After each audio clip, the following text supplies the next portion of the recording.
Hey, what's up, everybody? This is Andre from the Opinionated podcast, and I just want to remind you that we are live every Sunday on our Facebook page, and you can find us wherever you stream your music at the Opinionated podcast. So we drop a new episode every Tuesday. So remember to like, share, comment, and don't forget to subscribe.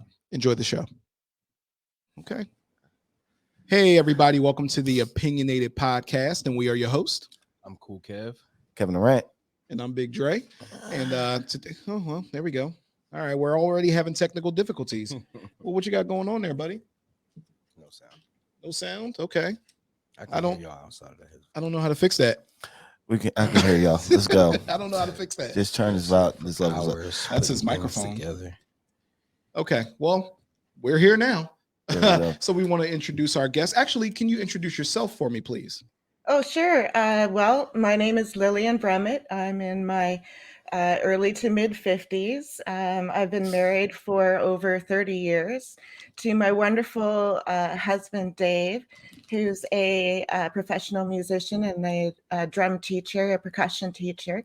He also repairs, manufactures, and invents instruments. So there's all kinds of noise and tinkering and figuring out down there too. I totally understand. He's always recording something or doing something with his friends or jamming or teaching or something. Our lower half of our house is converted over to his studio.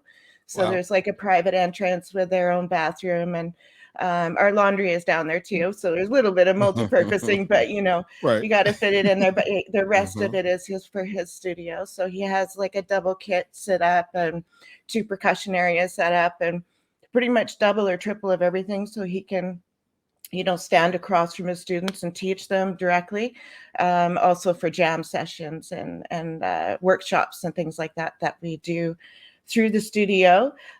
He also is the day job guy. So he's the guy who brings in the steady income. So it helps us through the ebbs and flows of business. As we all know, if you're an entrepreneur, it ebbs and flows. And so it's nice to have that steady income coming in to help you through those low periods. Absolutely. And so, he does that. He's mostly the guy that goes out, introduces us, he's the leader when we do any kind of speaking events or anything like that. I'm the guy behind the scenes, holding up things and being the helper. I really don't do public stuff, but I'm the one that you see online more often than not. I'm the one who does the online marketing, appearances like this. And of course I run the office and that. So when it comes to our writing, we kind of split things off as well. He's very talented when it comes to proofreading, tweaking things and making them just, sound like a gem, rewriting some of the things that I put together and making them sound better. That's really his forte. He does the formatting, the book cover design, imagery, ads, all of that. So mine is more the organization, the handling of the taxes, the writing of the draft manuscripts, the handling of the media. So we split off in a variety of different ways to handle our different, talents and services that we offer through our business Brummet Media Group, which is an umbrella name for everything that we do, including the 6 books that we currently have available, the 3 more that are coming out this year, and 2 coming out in 23-24 time period. So lots of activities going around here. There's never a dull day. Like never. Wow. So how is it working with your husband? Because working with these guys, I'm not your husband, buddy. You're not a husband, but it's about not anymore. It's about 50 years combined of almost 50 years worth of friendship. I've known him 30 years, and this guy right here to my left 20 years. Yeah. So and we have our days. I can't stand them. Yeah. So how is it? I hate him. So how is it working with your husband? Well, there are days when they can be days of frustration.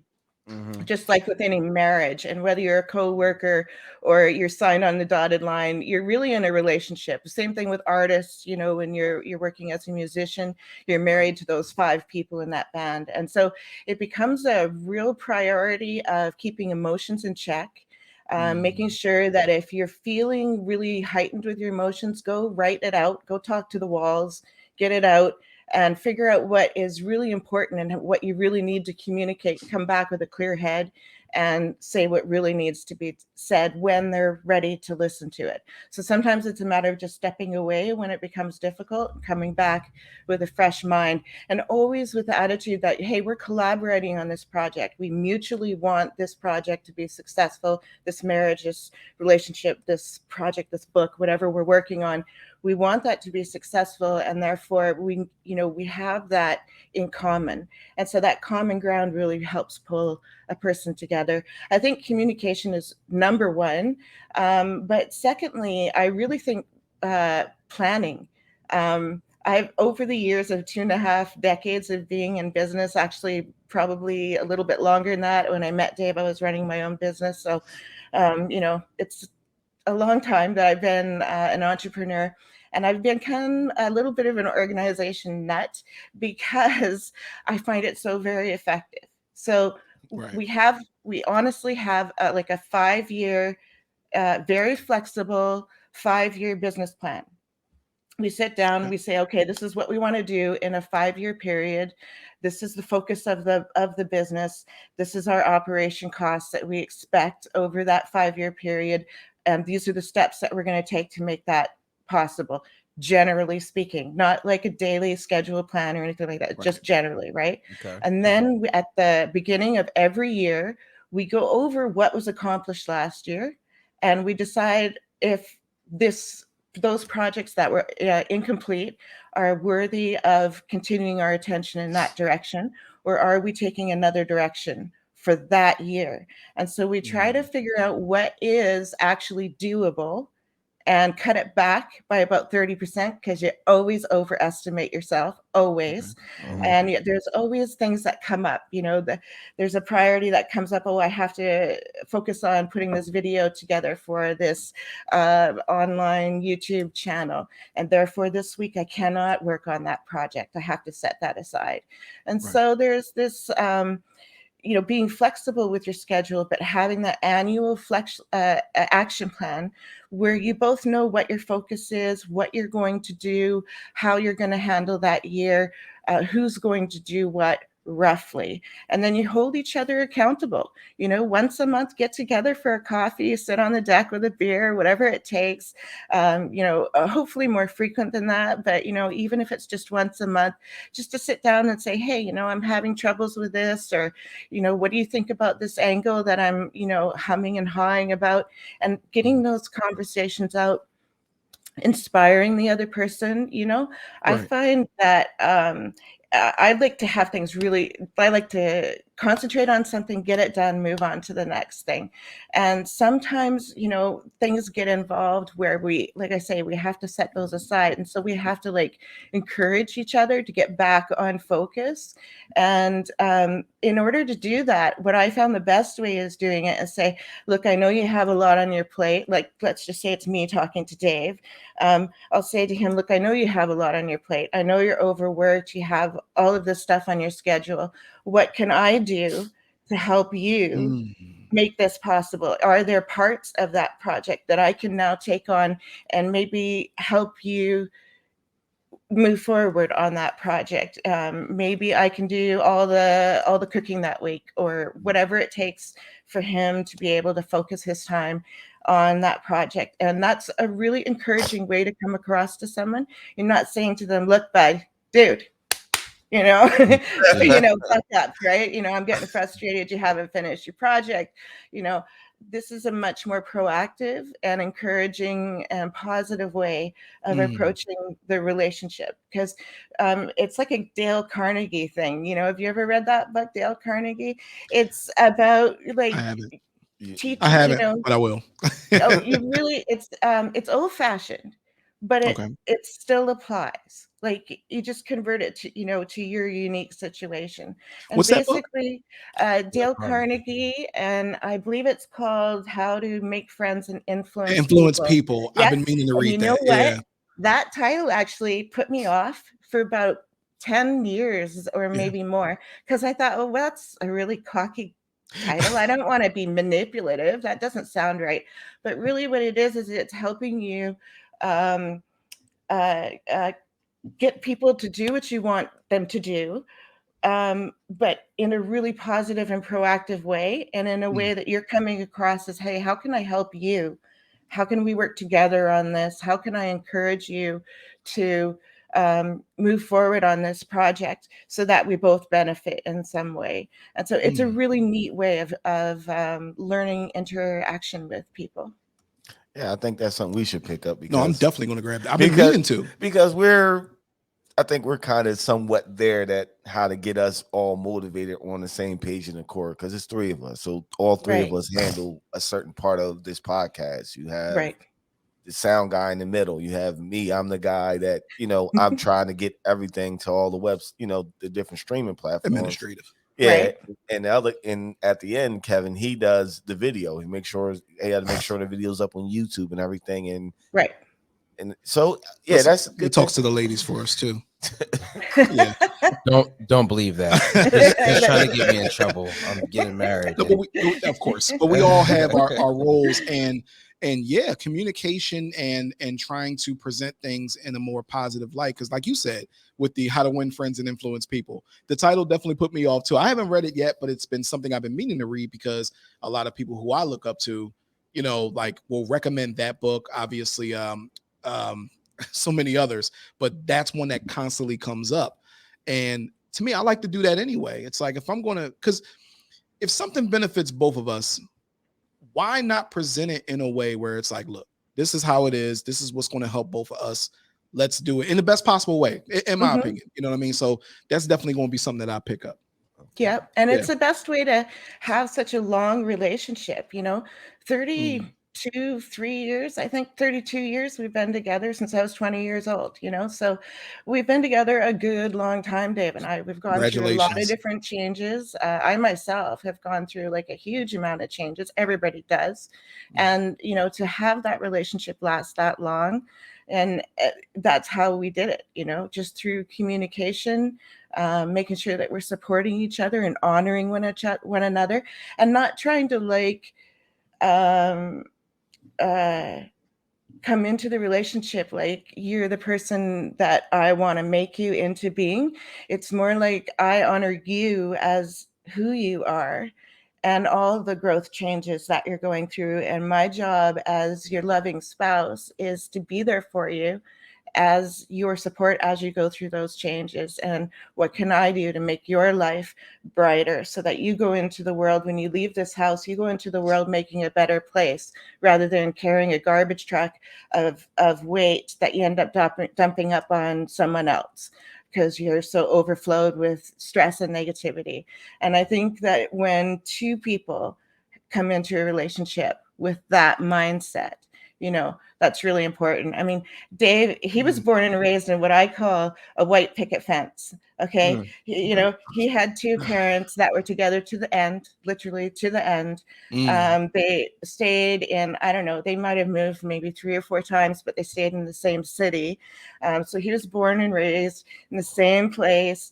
When I met him, that's where we began our life there. And so he had a very stable life. And from my perspective, from his perspective, he had his own, concerns and issues and things that he was overcoming, of course, like we all do. But from my perspective, I was looking at it like, oh, he's like the Leave It to Beaver family, the stuff you see on TV that doesn't exist in my world, So, and I came from like, I was born in California, and we moved about 13 or 14 times before I was 8 years old between California and Nevada. My mom married a Canadian. We moved up here. I've been up here ever since. When I was about, 8 or so. When I moved to Canada, I moved around probably about, 30, 40 times before I met Dave, because I was on my own when I was 13. It was a very unstable life. My mom had married like 5 different times. Her 5th one was her, prize one. He was a good guy. But she made a lot of maybe poor choices in the past. And so, it was a really difficult upbringing compared to his. And so when we met, I was really wary about full relationships. I didn't trust love.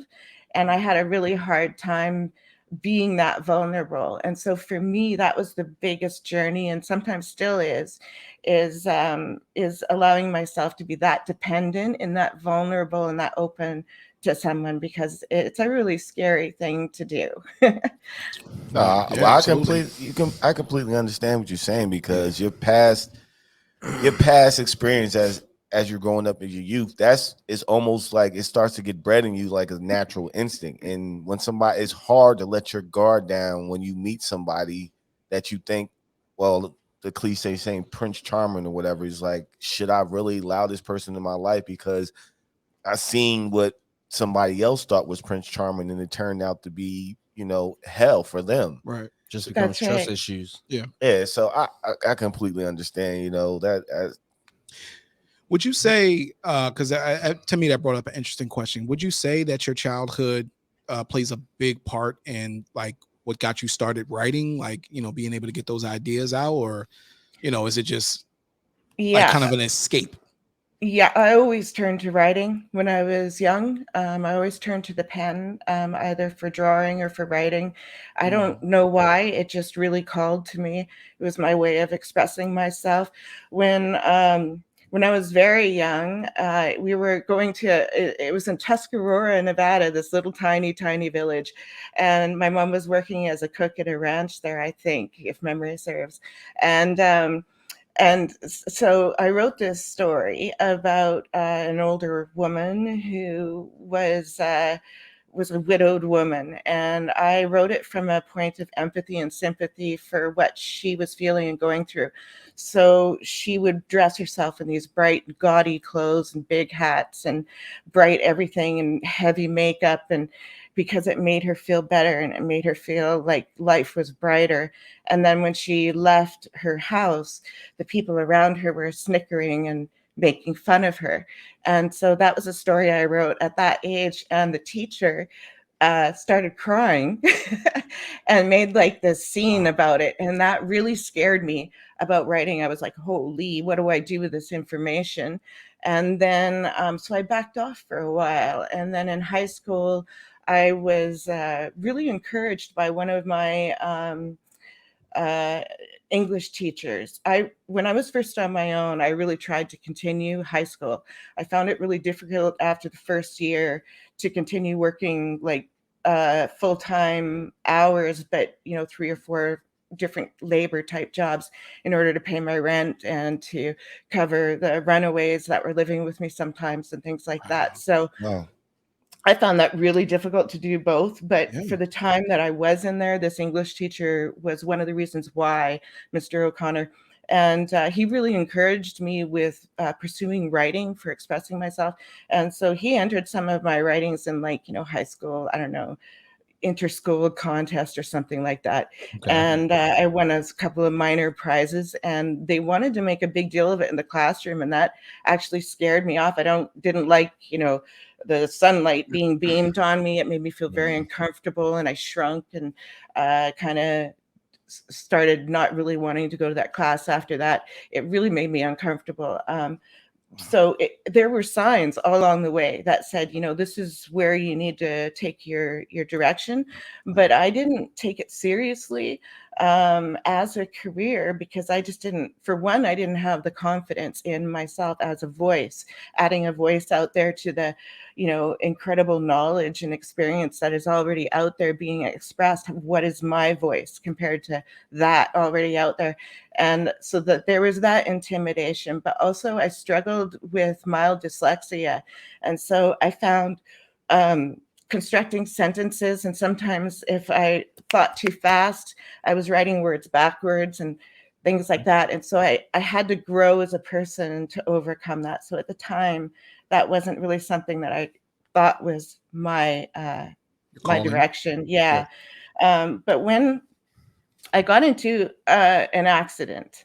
I got into a couple accidents. Actually, I was running a business, and I used to bicycle between my job sites, Okay. because at the time I couldn't afford a car, and so I was bicycling back and forth. And at one point, this car was leaving the parking lot thinking that it was their chance to get out on the road.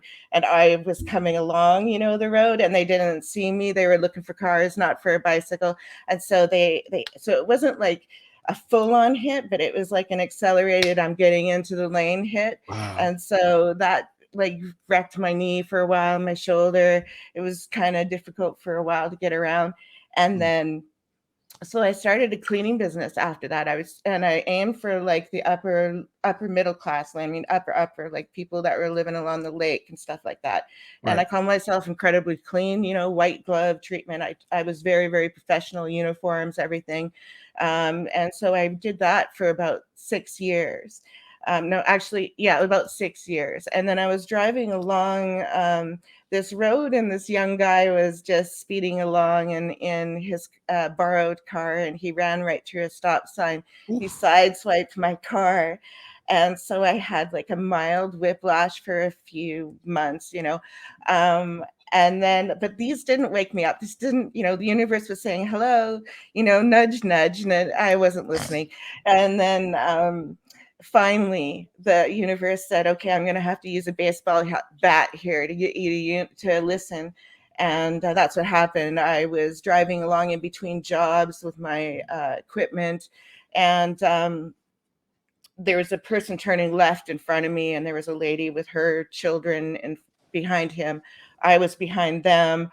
And then there was a set of lights behind us. And so this guy was driving along in a brand new white Ram truck, the ones with the big tires and everything. Oh yeah. And he was excited. He had his volume up. I could hear him. He was looking towards the parking lot, probably at some woman putting her groceries away, is what I was thinking at the time. And so I flashed my brakes, thinking maybe that would get his attention, and I tooted my horn. At the time, it felt like I had been doing a lot of it. I probably got like one toot, maybe a couple brake pumps before he hit me, right? Wow. But at the time, it felt like I was just like, laying in on it, hello, pay attention. Right. So I was watching like this. And so the car kind of squished up. And so it wrecked my hip and my shoulder and Goodness. my neck, and I had some issues. So I was in physiotherapy 5 days a week, 4 hours a day for a full year. And then after that, it was part-time. And then after that, I just had occasional therapies.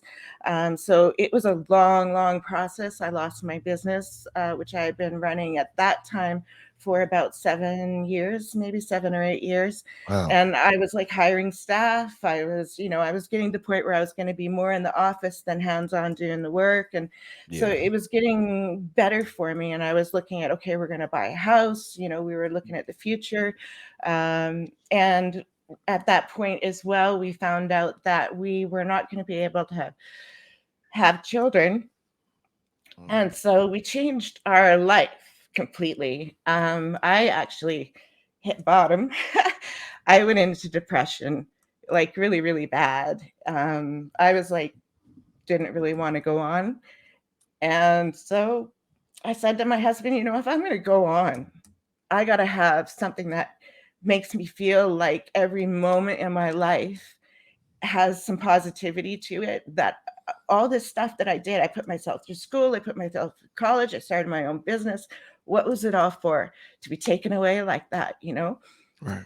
And so I felt like I really needed to change my life. And so I started taking like career classes, like that colleges where they say like what your personality is and where you might fit in. Have you ever taken those?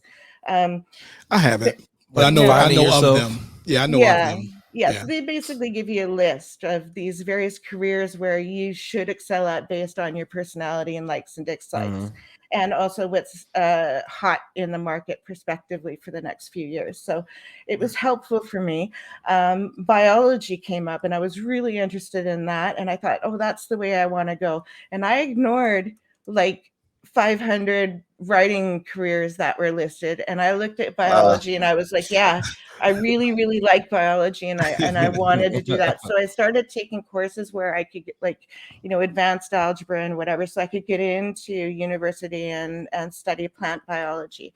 That was a passion, I thought, at the time. It turned into a passion for gardening instead. But Which is fine. yeah, so Wow. then I met and married Dave. Of course, during this time frame, we had decided to marry after the accident, and when I was going through the studying and all of that. And he decided that he wanted to learn how to do something with the short stories that he was writing. So he signed himself up for a writer's course about the professional business side of writing, not the actual how to write, creative Wow. writing, and not that, Okay. but the how to be a writer. So we were Oh. learning about like how to run your business, how to do your books, how to handle your accountant, what to look for, how to query, how to manage your freelance career, a variety of different genres of writing that we were looking at doing. So I started actually taking the course as like a silent student right behind him. So he was doing his homework, I was doing my homework, Right. And I started learning with him. And so one of the assignments was for coming up with a article that had the potential of being a column. And that's when I came up with the trash talk column, which at the time in the 90s, I was seeing an apathy about the environment and people being proactive. There was a lot of stress at the time about economy and family budgets, and people didn't realize that there was a direct connection between our waste and resource management and our household budgets and our community health and nonprofit and all kinds of other things around the community that can benefit from our so-called waste. And so I wrote this article with that in mind. And they said, okay, now you need to query it. So I went out and queried it. It got picked up right away. And within a year, it became a column. It was picked up across the planet, places in Africa. There was a few places in the UK. There was France. A couple places in the States, and about, I don't know, 5 or 6 different magazines and newsletters in Canada started publishing that column. So I was doing that until about 2002, 2003, somewhere around there, when I decided that book, there was so much that information to put in those little tiny articles. You're allowed like so much word count, 400 words for this outlet and 700 for this outlet. And there's a lot more information about that topic that I just was aching to share. Right. So I put it together, in a book format. And so the first book was published by a traditional publisher in 2004. And then that was revised, and it's now in 2012, it's now a 2-book series. So What's the name of that 2-book it's series? called Trash Talk. Yeah, Trash Talk, it's easy to be green. Okay. Yeah, at the time I didn't realize that Trash Talk was like a sports theme of talking bad to people. I didn't know that. That's but what I I thought, was well, looking. I maybe was this like, is oh, a let's see how this positive is tied slant. in. Yeah. That's all the way. I'm like, let's see how this ties in. Well, it's like me taking a positive slant on it, maybe. There you go. Yep. Yeah. Influence some people. It basically, that series, I'm really excited about it, especially this time of year with all of the environmental causes and activities that are happening at this time of year, the awareness holidays and what have you. Like I think today is World Water Day, isn't it? No, it's World Whale Day, I think today. Oh, whale so, day. There's all kinds of activities happening this time of year. And so I'm really excited to talk about that today because I think it's pertinent to the timing. But I feel that this book is really powerful for people to have, like just doing a few of the tips in there. And there are, hundreds and hundreds of tips per book. If you just did a few of the tips in there, you could have a profound impact on the environment, your personal budget. I mean, it proves that small actions have a measurable impact. It shows you the measurable impact. It shows you how you can improve the community simply with your waste. So for example, let's say you have a bunch of little tiny yogurt containers, those little breakfast yogurt containers, plastic Oh ones. yeah, And little things yes, you they're dump in. recyclable, right? They are, Right. but they're also reusable. So there's lots of places like people with garages, people with workshops, wood building places, wood crafters, painters, kindergarten classes. You go to the rec center and they have all those classes for children, art classes and what have you. They're Right. always hungry for things like that. They not only turn them into crafts, but they also use them for like rinsing out their little paintbrushes and things like that. So, True. And it saves Okay. those classes money, and they're able to extend their services to the kids because now they're not having to purchase these little brand new plastic cups that they're going to throw in the recycling bin when they're done, right? So Right. why not give them something that they can not only rinse out and reuse if they're using watercolors or whatever, but they can also, it's taking something and finding another use for it. So we look at waste as a valuable resource. And so, when we're talking about zero waste, there's a ton of different R's involved. There's like refuse. I'm not going to buy this item. Instead, I'm going to choose to rent it. I'm going to choose to borrow it or barter with my neighbor. So I'm going to say to my neighbor, hey, you have a weed cutter, a weed whacker thingamajiggy. I don't know the right word, but for Weed whacker. No, you're right. weed Weed whacker, is that whacker, right? weed eater, same thing. Yeah. This is Dave's forte. So let's say, you could barter with your neighbor. You have a rototiller that they want to use once or twice a year. They have a stronger weed whacker than you do, and you want to borrow it once a year instead of buying a new weed whacker. So there's ways of bartering with your neighbors and interacting with your neighbors and friends and family so that you don't have to purchase these items and put more pressure on your budget and then have all this room to store that item, and now you got to maintain it, right? So it eliminates a lot of that. Or go one of those tool rental places, and now you're sponsoring a local business who hires local people, like maybe your son over the summer now has a job at the tool rental place because they exist because people like you support them. And it really eliminates a lot of the consumerism just by changing our mindset in that regard alone. So we talk a lot about all the different aspects of reducing waste, not just managing what you're currently producing. Oh, well, we have here go a picture for everybody. This is the book she's talking about right here, the new version. That's right. That's actually the first book, yeah, First the first iteration? edition. the first Okay. edition right there. That's Trash Talk, right. Yeah. There you go. There you go Yeah, for the everybody. first edition. Yeah. And now it's in a 2-book series, and it's Trash Talk, It's Easy to Be Green, book 1 and book 2. Okay. That's So, awesome. Yeah, you can find it on Amazon. Easy. I'm in the trash business, so I understand what you're saying. Yeah, Fantastic. yeah. Explain further. No, I can explain. That's a vague thing to say. No, I'm in the trash. I'm not giving them any free publicity. They got enough already. Oh, okay. Sorry. But I understand. I understand what she's talking about as far as like wastefulness. Yeah, wastefulness. But I was a recycler. I drove a recycle truck for years, and Fantastic. these townships fight over keeping their recycles because it's actually is a big business. They pay people. They give you money to let you have a recycle bin out there because they want that recycled material because you can make so many other things off of it. You can reuse it. They encourage the people in the city to recycle more. I tell people all the time, I said, listen, if you recycle more in your household, you will less likely to go out to have to buy trash bags and everything. You will eliminate most of the trash in your house because most of the trash in your house is either food waste or something like that. But if you buy a lot of recyclable material, that bin to fill up before your trash bin to fill up, which is a good thing. I'm gonna be honest. I grew up in Philadelphia, until I was 18, and then I moved over here, and we didn't recycle anything. I didn't even when people talked about recycling, I'm like, yeah, all right. What you talking about? What they do on TV? What they talk about? On PBS. Like I had no idea what they were talking about. Now that's I have 2 trash cans. I have my recycling can and I have 3 my regular trash cans now. Well, yeah, it can fill up pretty fast. Leaves and I got so many trash cans in my backyard. I got to designate them for different things. But that's the thing. Yeah.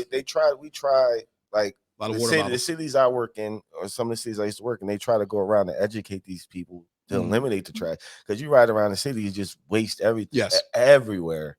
If they just took the time out to recycle, you can eliminate a lot of that stuff, man, because landfills are filling up now. It's most of the trash where we live at is getting burnt. So that I don't care how much scrubbing and whatever they try to clean out that burnt material, you still release a certain amount of particles into the atmosphere. Yes. It's how they go about it. It's they get regulated from the government by parts per what is called parts per million. You're only allowed to release so much parts per million into the atmosphere that's allowable. You go over that threshold, then you'll be fine. But you're still releasing, which is harmful. Harmful, to the environment, man. Like it's just being good to. We only got one planet. We haven't found a way to go colonize or to our knowledge, terraform another planet. No, I'll call Elon after this. To our knowledge.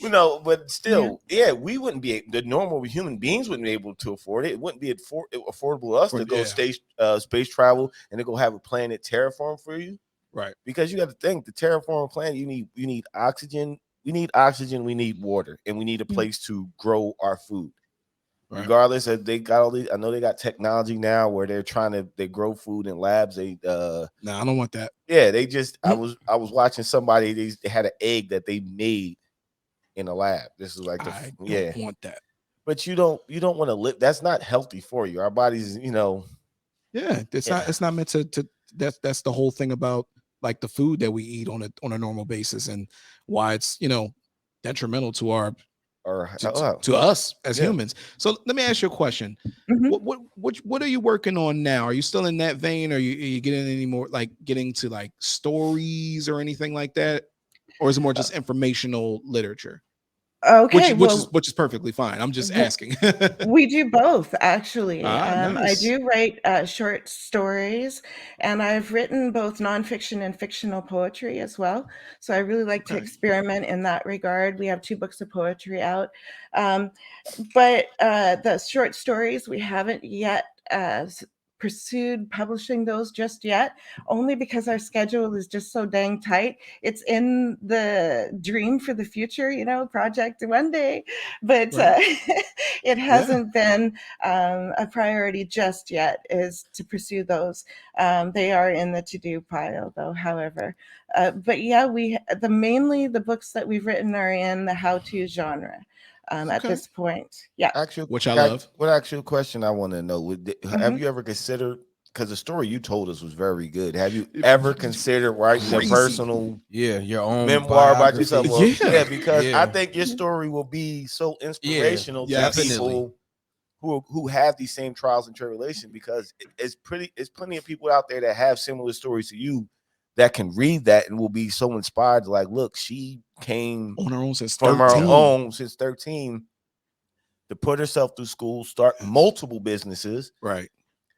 Wherever success is success. I don't care how you measure it. You are been successful in your business. Have you ever considered maybe writing something along those lines? telling your story. Yes, I have. Okay, so I did slightly already. So there's a 2-part answer to that question. Yes and maybe. So yes, I already have, in that I expressed myself when I was young through poetry. And so I told the challenges that I was facing through the voice of poetry. And of those, I published about 130 of them in chronological order, as well as a couple of 3-4 page intro to the book where I told a little bit of my story, just as telling the story, and then it's followed by the chronological poetry showing the journey of how the emotions, the struggles, what I went through inside myself. The reason why I published that, it's called Towards Understanding, coming towards understanding the value and purpose of being alive. So it takes through the journey of about 17 years old through to about, I'm going to say 22, maybe, in that book. And I felt that was a really important way of sharing that, because when I was caught living on my own at I think 16, I was temporarily put in a foster home, and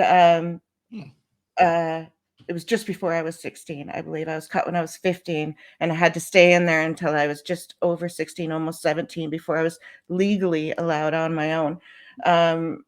But during that time frame when I was with her, she had put me through like counseling. She got me to take one of my stepdads to court, things like that, which was brutal. But she got me to do those things and sort of face and challenge why I was having chronic nightmares and all of that. So she put me through these counselings, these girls' attendance programs, different things with other youth that were going through similar things. And I think through that journey, I realized that the people that were trying to help us, a majority of them didn't have the kinds of trauma that we had, and they didn't have a full understanding about the emotional, silent screaming that was going on inside of ourselves. So I felt that by releasing that book, it might give them better insight into the inner world of the victims of violence and abuse. And also it might help the people who have that feel like they've connected somehow. Like you hear a song and the lyrics really connect to you, and to you, Absolutely. you've interpreted them to your emotional situation, and somehow they've helped you through it because it feels like you've expressed yourself even though you didn't write it. Right. So poetry has that same effect on people. And when I released it, holy crow, after I released it, I was just like, what have I done?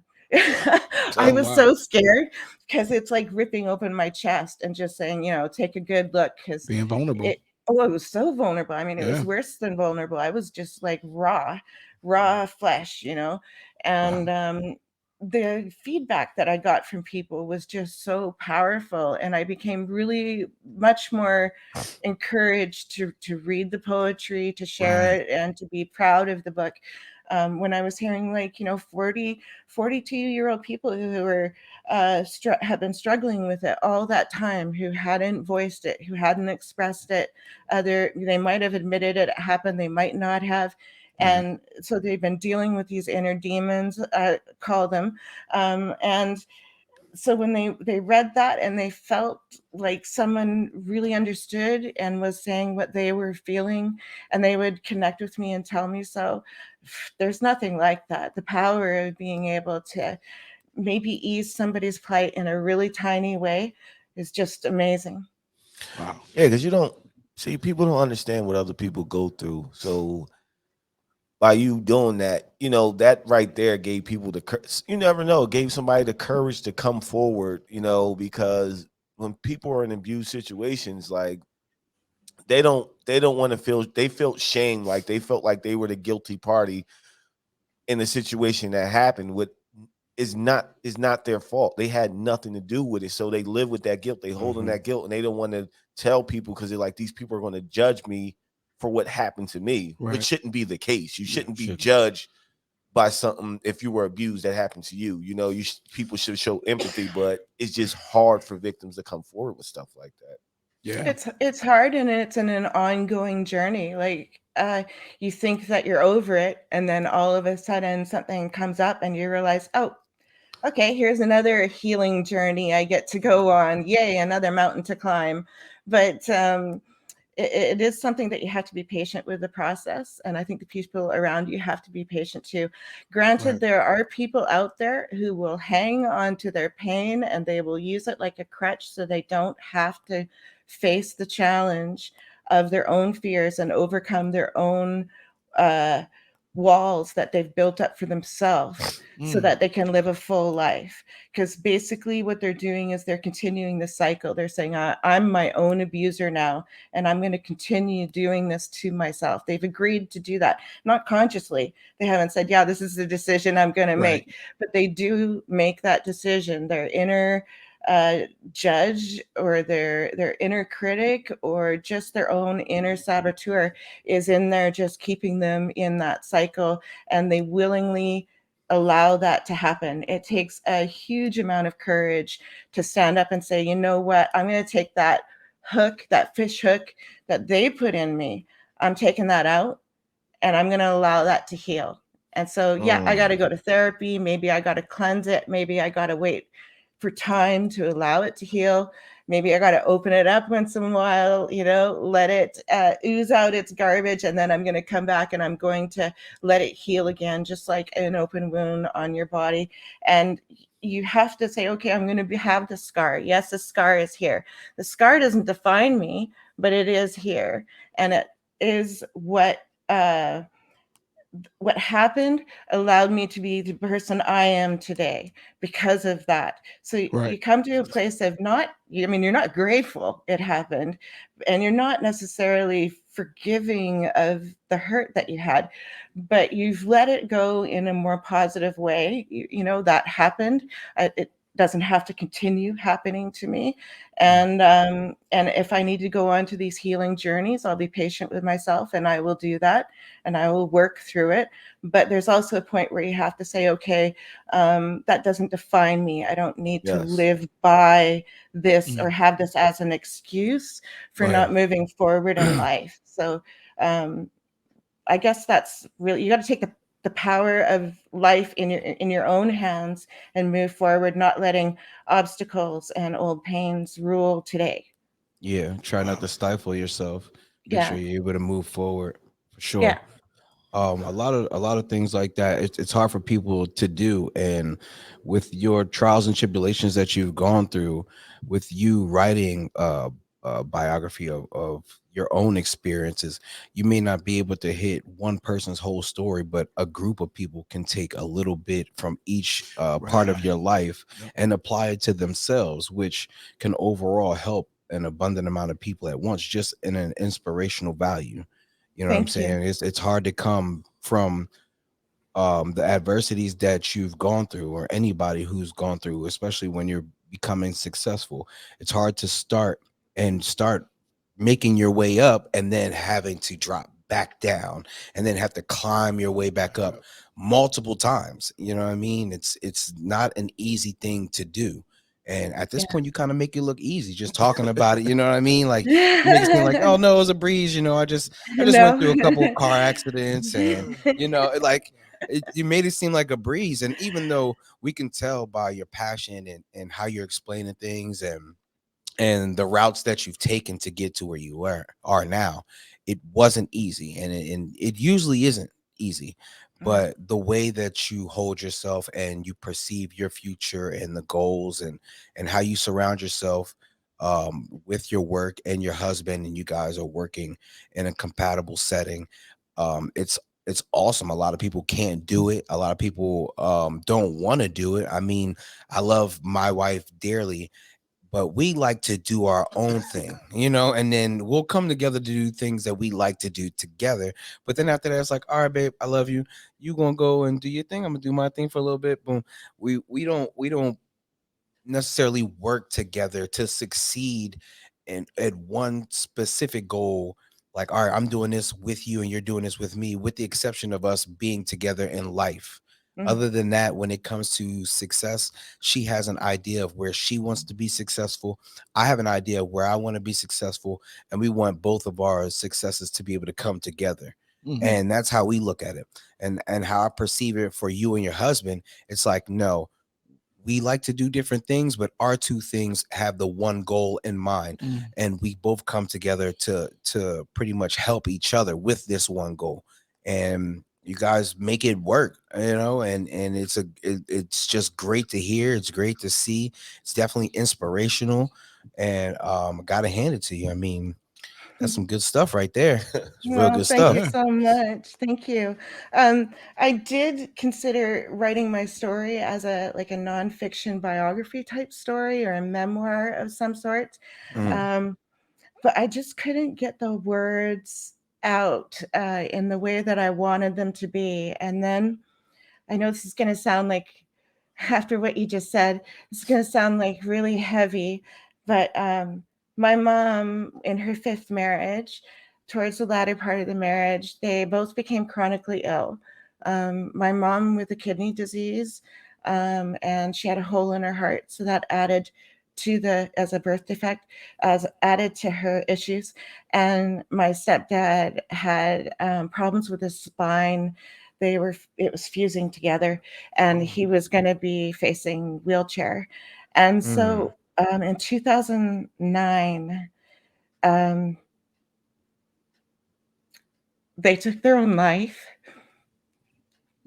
And Dave and I, we were in our first home at that time. We had bought our very first house, and we were, it was a fixer upper, and we had like a 5-year plan. It ended up being 6 years, and we were building that house, converting it, into something profitable. And this happened the last year of us living there before we decided to sell.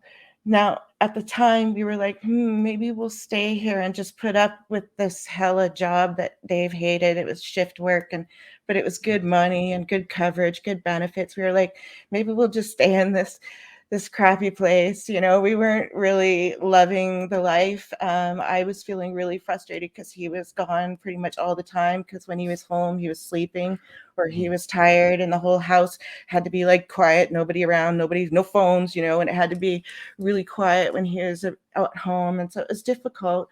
And after a few years, we were getting a little bit antsy about our life and going back and forth to a 3-hour drive one way to look after my parents. And then when they decided to take their own life, they did it 2 days after they sold the family farm, 2 days in a hotel room.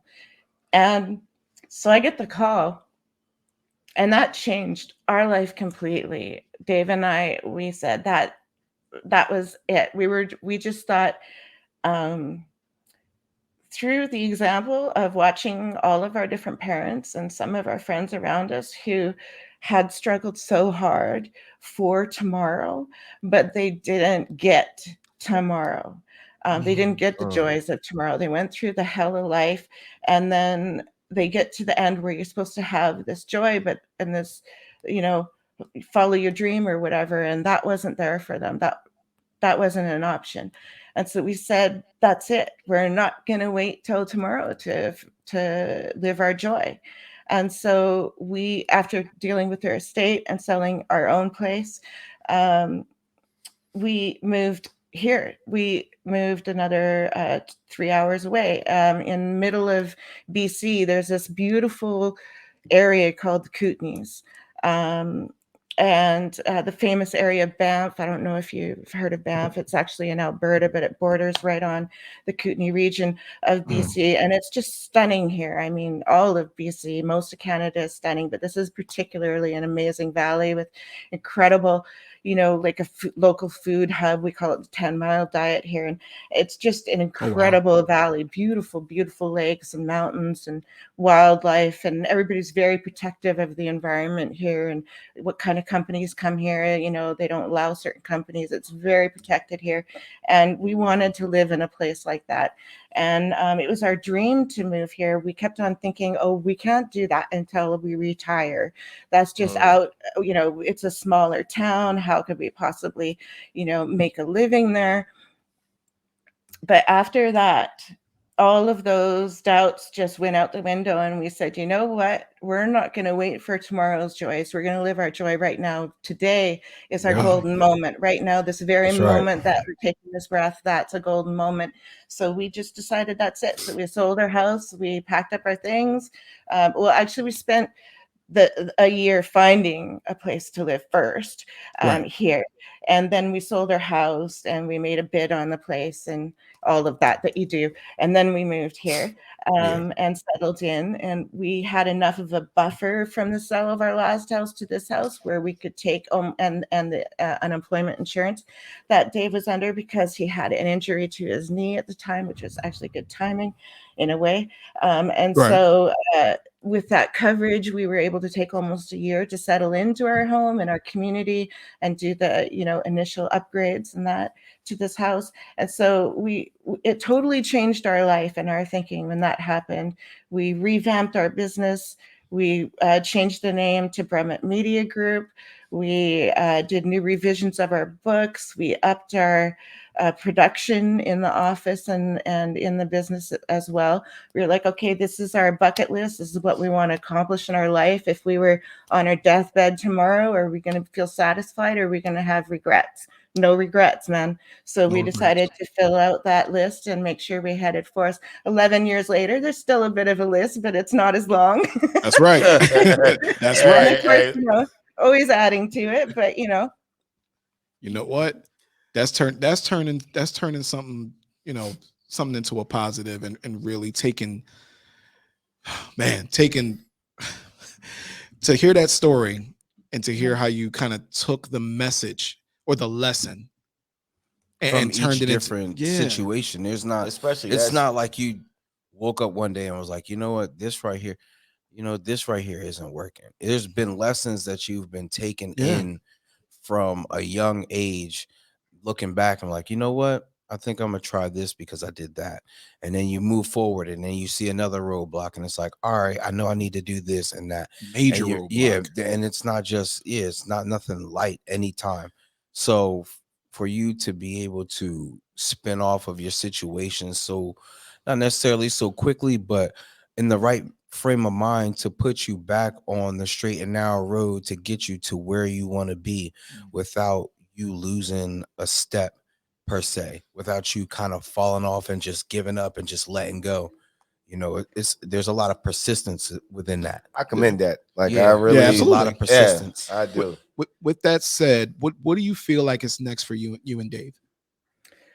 Okay, well, actually, in 2021, we just released a new edition of our Purple Snowflake marketing book for authors, helping them step through their writing career in a professional and effective way, and create an effective, frugal marketing plan for each book that they write in their career. And it's called Purple Snowflake Marketing. And we did a new revision of that in 21. And that was really big book releases, promotion, stuff like that. We're still doing that right now. Lots of media bookings heading into fall still for that particular book. We also released a brand new book that year, and it's a cookbook. It's got over 300 recipes in it, and it is for encouraging people to purchase locally from local during peak garden harvest. So not only are you getting the most nutritious food because it hasn't traveled anywhere, it doesn't have the fossil fuel cost to it, there's no warehousing, there's no packaging involved. So it's really good for the environment and encourages your local food supply. It's great for encouraging local wildlife, birds, butterflies, and so forth, because farmers are all about that. So we encourage that, but also to help people with their budget, because family budgets are so darn tight, and food is actually expected to increase, the cost of food.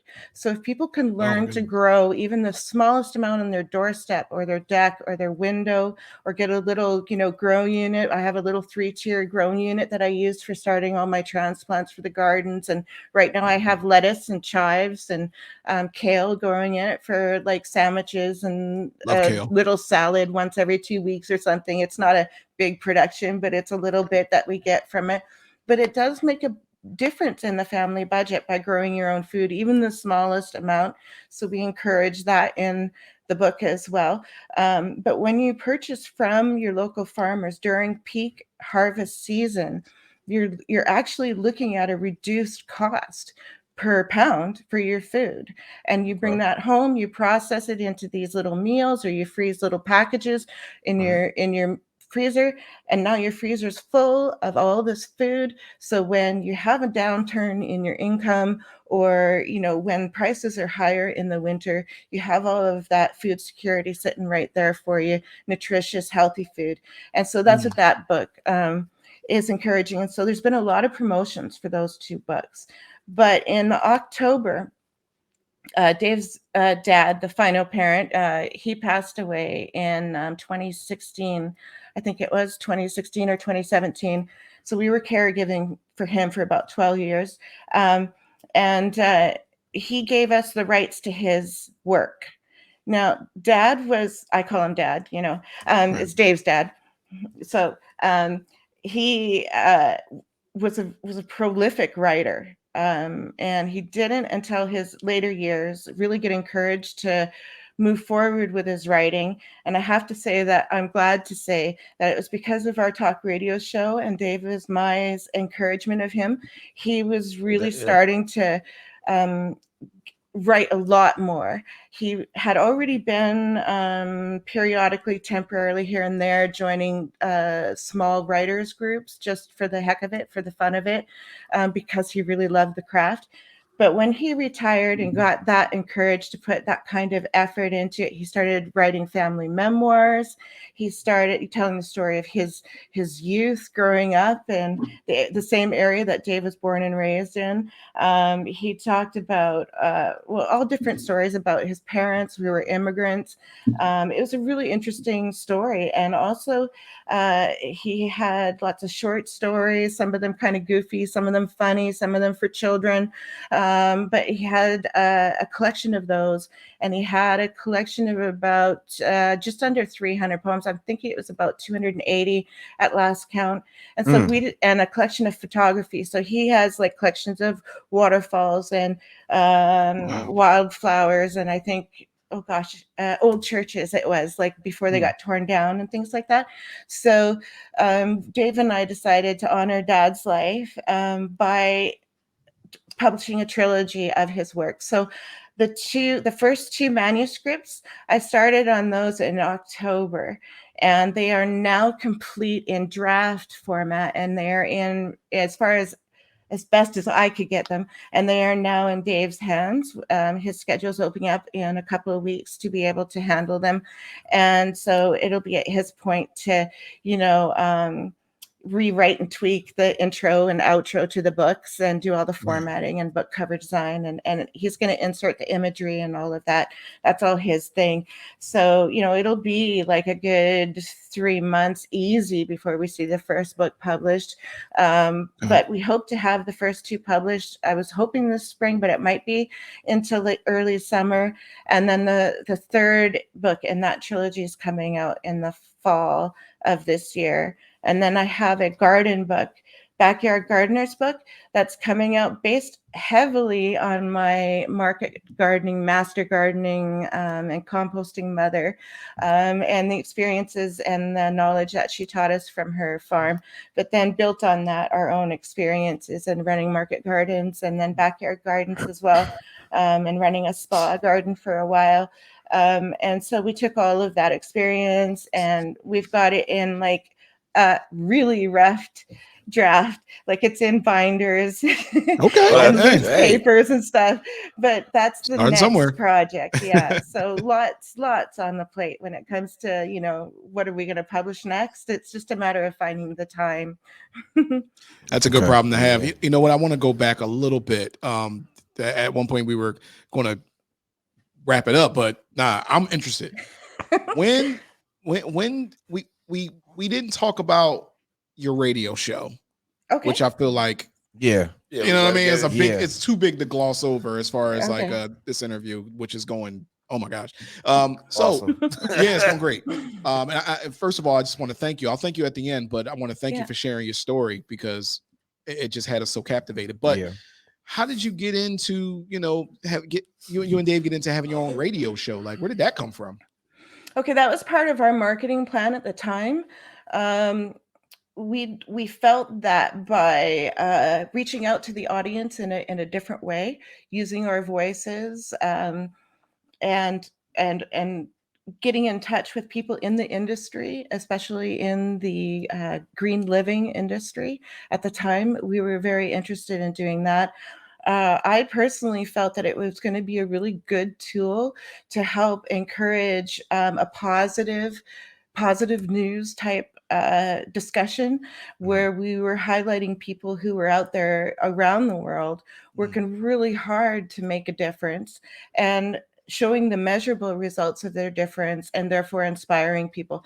It was my and it remains my concern that there's so much negativity out there, both in our conversations and in the media that we choose to feed ourselves with. And through doing that, we view the world in a negative way. All we see are the problems. We see the weight of the world. We feel smaller and smaller, and we become in this state of apathy where we can't do anything about it because it's just little old me. And what difference can I make when it's all them? And then we want to point the fingers at everybody else and big government and big company and whoever, our neighbor, anybody, but at ourselves, because that would mean that we would have to stand up and actually, take responsibility within our own lives. And so the conscious discussions was a way of saying, yeah, we're not going to point the finger at anybody here on this show. We're not going to feature any negative content at all. What we're going to do is we're going to have someone come in to talk about, their experiences in volunteering with the Penguin Rescue Organization, or we're going to have someone from Africa come in to talk about, their amazing efforts in helping the waste reduction programs, facilitating them and getting them in place. We had a specialist come in to talk about what they were doing there. It was an amazing discussion. We had someone come in from France who was building instruments out of garbage. Literally garbage. He would go to the dump. He would go there and he would find all these amazing acoustic sounding containers. He would bring them home, of course, sterilize them, sand them, paint them, all that kind of stuff, make them pure.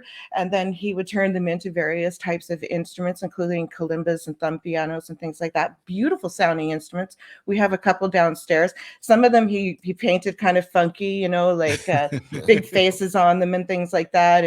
And he works in France, especially with youth. That's one of the reasons why he did those types of paintings. Rootsproduction.com. I can't believe I remembered that. That's like 20 years ago. So he was on the show. One of the reasons why I remember him is because he connected with me about his mom wanting to listen to the show again. She was in care, and she had heard the show, and she was talking to her friends in the care home, and she wanted him to find the link and play it so they could listen to it. She was overjoyed with pride afterwards, and that's one of the reasons why I remember him. And also because I purchased one of his instruments for Dave, because Dave, he's got to have all his noisemakers, and it's always fun to make him smile. So we had all kinds of different people on there, various types of organizations, lots of writers, anyone who was out there making the world a better place. We wanted to feature on that show that ran for about 8 years. It aired 3 times a week, 1 hour each time, fresh content every time, live every time.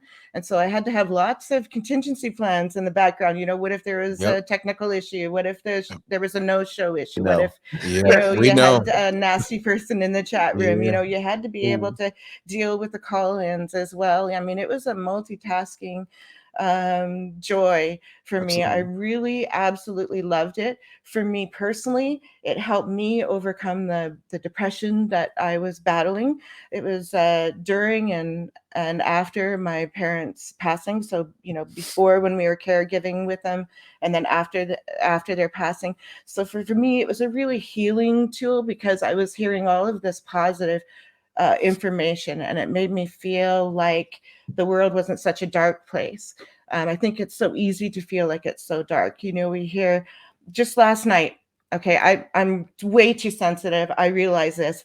I'm a super sensitive person. I cry at everything, but like commercials, everything, a sad story, I'm bawling. I'm terrible. I just have so but. So we were watching this show, and I really protect myself. I don't watch news. I don't want negative anythings, right? Right. Good for you, because you got to feed your brain, right? What you want it to grow. And what you choose to watch has a huge power as to the direction of the future of society, because they watch those numbers. Where are we watching? Where are we spending our money? And if we're acting in a conscious and proactive and aware way, we're helping to make the world a better place for the future too. That's something to keep in mind. But I agree. Not just for our own minds, but we were watching this nature show, and you would think that I would love nature shows, but actually I have a really hard time with them because, for one, there's always somebody suffering. The cat's killing the mouse. The poor deer is getting attacked by the lion who's hungry as hell and has to feed his cubs. Right. And I just get upset for everyone. And so I try not to watch it. Yeah. But the talk there was, they were basically saying, okay, everyone, this is a wake-up call. Let's celebrate nature. Yes. However, it's a brand new nature show from Attenberg. And he said, we basically have 25 years to turn this world around, or that's it. He said in the last 70 years, we've lost something like 80% of our biodiversity. Are you kidding me? 80% in one lifetime? Are you kidding me? Goodness gracious. This is the state of the world. So I was upset all last night. I had such a hard time sleeping. I woke up thinking about it. I had to say to myself, okay, Lillian, put your proactive hat on, and what can you do today? And so that's why I guess today I was so excited to talk about the Trash Talk series. And I'm glad you brought out the conscious discussions. People can actually still find some of the archived episodes. In fact, if you go to our website, brummetmedia.ca, you'll find some of the archived episodes there. I did it again for like 8 years. I think it was something like that. I ended up letting it go simply because I was reaching burnout. We had just moved to this house. We had to, new windows, new doors, new appliances, insulation, finish the basement, like fix the yard, garden. It was just insane, right? And Dave was looking for a new job, and, dogs were passing, new dogs were coming into the household. So it was a very busy time, and we were revamping the business at the same time. So I had to let something go. And unfortunately, it was that, because I still ache for it sometimes, but I just don't have the time to dedicate to it. As you know, there's a ton of stuff. Like, there's 3 of you handling it. That's fantastic, because you got someone that's out there, managing the video. You got someone there that's able to handle a glitch while you're there live. You got someone to, 3 people doing the marketing. That's fantastic to have that kind of support to do that. With my radio show, it was mainly myself, but it was also, and the station was also supporting me. I was getting like 30,000, 35,000 listeners a month. So it wasn't huge, but it was, it was okay, right? Yeah, As absolutely. opposed to my blog. My blog is actually called Brummet's Conscious Blog.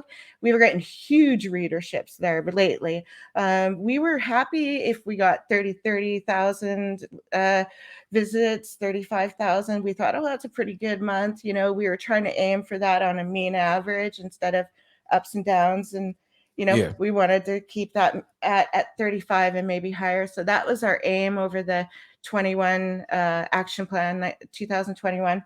But on October, we saw it just spike like crazy, and it's been going crazy ever since. I think November, we had like 122,000 visits. In December, we had 146,000 visitors. And January, it tripled. We had 357 or something like that. Already in February, we are beyond that. We're actually heading into the 400,000 visits. I cannot believe how many people are coming to our blog. So people are really, really happy with our blog, which is great. What would you attribute that to? Did you do anything different, or it's just giving them the information like you normally do?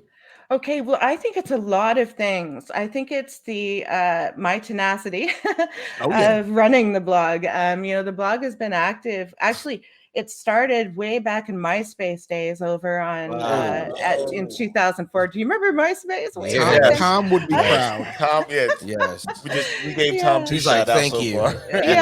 And then of course it moved over to Blogspot, I think 2008 or 2009, and it's been there ever since. So it's been, I don't know, maybe 20 years in the making, this blog. Right now it's almost daily. Once in a while I'll have 1 or 2 days out of the month where I don't have a post, but typically it's a daily post blog. I'm often scheduling 5 to 6 months in advance. And this blog is so I think that's part of the reason, is just the longevity of the blog. They say that 80% of your audience, though, on average, the statisticians out there, they say that 80% of your blog audience is brand new. They haven't been to your blog before. And you're lucky if you get 20% of your audience from last month coming back again. So we strive to not only get more of the audience to come back, but of course, we're always striving to drive new traffic to the blog in a variety of different ways. So virtually everything that we do points to everything else that we do. We make sure that, our blog has links to our website and our Facebooks, and our Facebooks has, what I mean. So all these links are linked to each other. And I think that might play a role. We're also really active with marketing, and marketing is accumulative. What I did 5 years ago plays a role with the traffic that I'm getting today still. So I do believe that that's cumulative. Again, 2021, our marketing was heightened because we had 2 book releases, and also Dave started a new blog, the Brummet with Brummet blog, drummetwithbrummet.blogspot.com. And so that blog has posts going up every 4 to 5 days or so. It's not quite as active as the consciousdiscussions.blogspot.com. It's actually called Brummet's Conscious Blog, though. And that one is a lot more active. You'll notice when you go there, I have numerous pages on the blog. So there's like the About the Blog page and media appearances and testimonials, and with various media, you'll see like a page of book reviews from our books.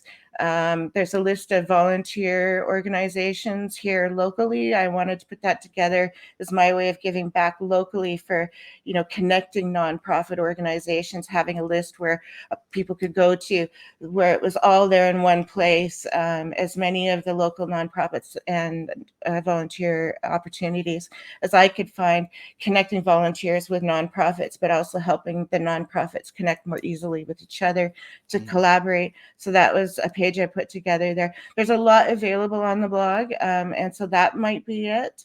We have guests come on regularly. I do a lot of interviews with entrepreneurs and people in the writing industry. Like I'll have a publicist come on, or an audiobook specialist, or a variety of different people will come on. We'll often feature green businesses as well.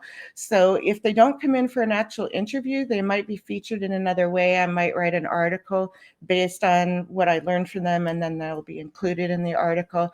Or I might have featured them in, say, like a kudos section. We have a regular post that goes up there called Kudos, and that's where I celebrate innovative and proactive activities, not just businesses. It could be a nonprofit, like say a nonprofit was able to convert a certain sect of land back to the natural, back to the where it was supposed to be, and replenish it with fish or something like that, and then I'll celebrate that there. Or maybe a business has decided that they're going to invest in solar power.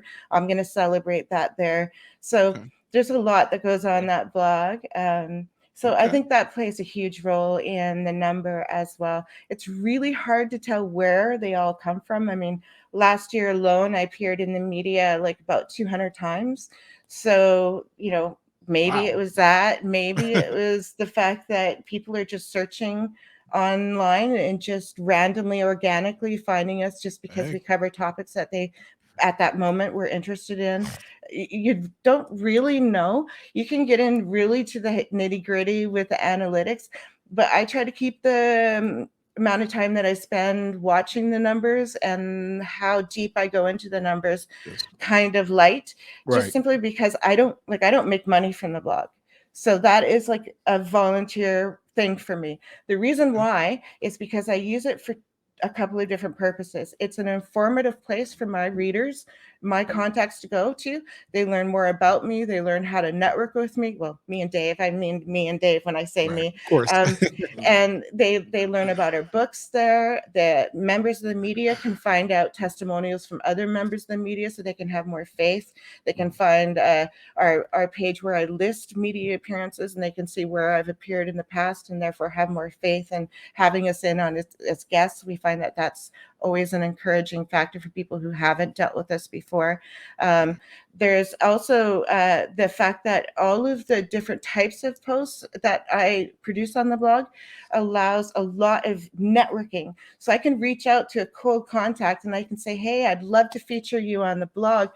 I love what you're doing with your business, or, your writer surface or something like that. How would you like to come in and share some of your tips? They come in, they're really happy because now they've gotten this exposure to this really big audience, which I now have grown. And so that opens the door to a really strong networking relationship with them, because I've opened that door on a positive foot. I've offered more than I've asked. More often than not, they're going to offer to have me, well, why don't you come on our blog for an interview? Or why don't I feature your Nice. guys's, in this way? So they want to give back. And then we create this relationship with them. And even if we don't get direct benefit from them, maybe someone we know can benefit from knowing them. And so we can network in a variety of different ways just by this blog opening up so many doors for us. So for me, I haven't made it an income earning thing. Our income earning thing comes hopefully from selling books, Right. and from the other services that we offer. It's not saying that I'm not going to open that door at some point, but right now, and in the past, that hasn't been my goal. It hasn't been my goal to monetize it. To do that, I'd have to put a heck of a lot more time into the blog that maybe I may not want to schedule in right now with my heavy schedule. I did start up a YouTube channel very, very casually, like really casually. It's not to be professional like you or anybody, that's doing it more. It's just I'm answering people's questions. So someone will email me, they'll say, like what you just asked, how did you get so many readers to your blog? What did you do? And so I might answer that question with a video. So when people send me questions, it's just another way of me communicating with people, but in a slightly different way, a different voice. They get to see the face behind the blog and stuff. I don't know if they want to or not, but this is what they see. No, people love that. They love actually give me putting the a face break. to the name. They love putting the face to the name and the words. Trust me. Yeah. Trust me. You know what? Honestly, because there was so much information right there. You kind of went over everything we were going to ask at the end. Oh, sorry. But No, that's great. That's great. No, you gotta understand. This was this was a you gave us very informative. You gave us a lot of information, even great. the way we run our business. That's why I'm like, we're taking Perfect. notes as you're talking. We're taking notes. Great. Yeah, absolutely. And so we were going to ask at the end, like, hey, can you go over all of your, all of your, like, where people can find you, where people can find your work, like all of that. So if you can you not briefly, give them everything, so people know exactly where to find you, even though you just did. We want them again. Yeah. Okay, great. Well, actually, there's a couple of really great ways of doing that. Just head on over to your internet search engine and pop in Lillian and Dave Brummet, or just Lillian Brummet. Oh my gosh, you're going to come up with pages and pages and pages and pages and pages of links to us. So, the first one there should be our home page, which is our website. It's usually listed on the top of search page engines, which is brummetmedia.ca, brummetmedia.ca. That's 2 M's in our name, Brummet Media. And that is the main place to go.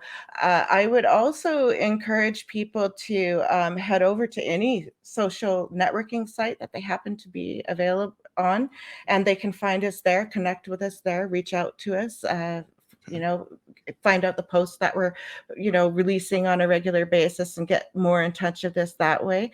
That would be a really good thing. Of course, consciousdiscussions.blogspot.com is our main blog. If they want to check that out and browse the information that's available there, that would be great too.